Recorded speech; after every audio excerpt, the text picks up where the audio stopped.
जैसा कि हम सभी जानते हैं, दशहरा वो त्योहार है जहां हम बुराई पर अच्छाई की विजय का जश्न मनाने के लिए मां दुर्गा की पूजा करते हैं। यह त्योहार 9 दिनों तक चलता है, जिसे नवरात्रि के रूप में जाना जाता है और 10वें दिन को विजयदशमी कहते हैं। मां दुर्गा शक्ति का प्रतीक हैं, जिन्होंने महिषासुर का वध कर धर्म की रक्षा की थी। कई सदियों से हम पूरे देश में दुर्गा पूजा मनाते आ रहे हैं। चलिए देखते हैं एक छोटी सी कहानी। दादाजी, देखो कितना बड़ा रावण है। पर हम हर साल इसे जलाते क्यों हैं? सिर्फ एक पुतला ही तो है। ये सिर्फ एक पुतला नहीं है बेटा, ये एक कहानी है, एक सबक है।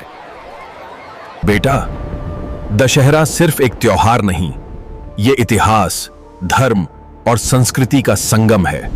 दशहरा शब्द बना है बक, दश यानी 10 और हरा यानी हारना, यानी 10 सिर वाली बुराइयों का नाश। यही वह दिन है जब भगवान श्री राम ने रावण का वध किया और जब मां दुर्गा ने महिषासुर का संहार किया।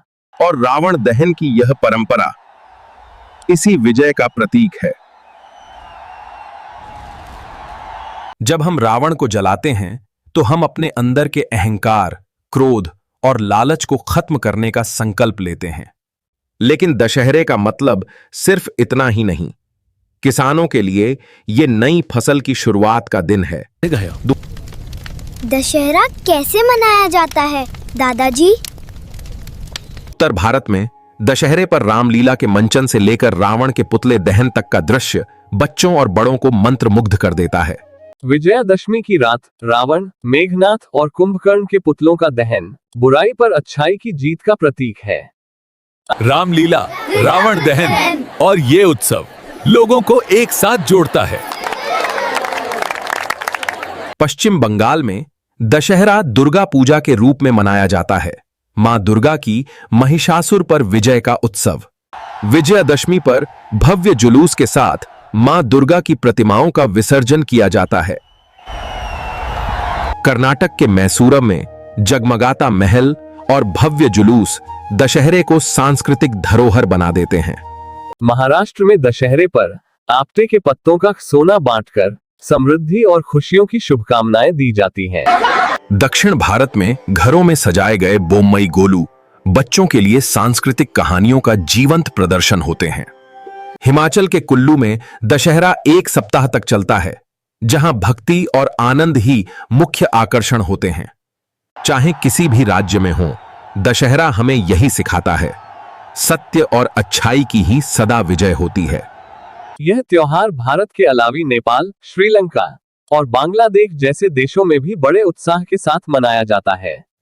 इसका संबंध महाभारत से भी है। माना जाता है कि विजयदशमी के दिन ही पांडवों ने अज्ञातवास के बाद अपने हथियार वापस पाए थे और कौरवों पर विजय पाई थी। और बेटा, यह त्योहार प्रकृति से भी जुड़ा है। दशहरा मानसून की विदाई और नई फसल की शुरुआत का दिन है। तो मतलब हम सिर्फ रावण को नहीं बल्कि अपने अंदर की बुराई को भी जलाते हैं। बिल्कुल सही। ये समाज में एकता, भाईचारा और नई उम्मीद जगाता है। बेटा, दशहरा केवल राम और दुर्गा की जीत का प्रतीक नहीं है, बल्कि ये हर आम इंसान के भीतर की अच्छाई और सच्चाई की जीत का पर्व है।